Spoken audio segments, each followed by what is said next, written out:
নিত্য প্রয়োজনীয় দ্রব্যের মূল্য বৃদ্ধি এবং বিদ্যুতের মাশুল বৃদ্ধির প্রতিবাদে সপ্তাহব্যাপী গণ আন্দোলনের সূচনা করল প্রদেশ কংগ্রেস। বুধবার রাজধানীর ওরিয়েন্ট চৌমোহনী এলাকায় সদর জেলা কংগ্রেসের উদ্যোগে 3 ঘন্টার গণ অবস্থান কর্মসূচি পালন করা হয়।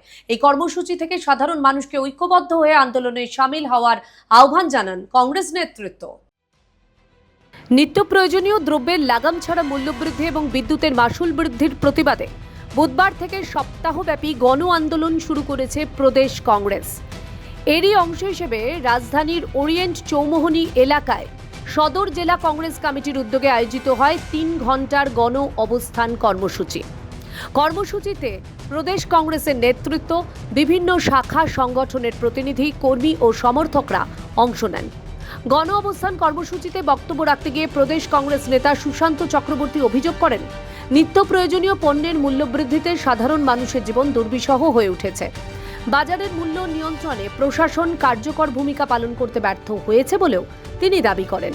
পাশাপাশি প্রতিবাদী কণ্ঠস্বর দমনেরও অভিযোগ তোলেন তিনি।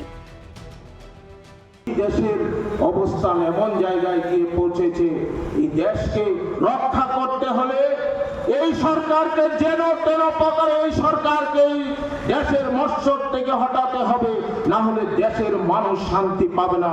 দেশকে বাঁচাতে হলে এই সরকারকে ক্ষমতাচ্যুত করতে হবে বন্ধু।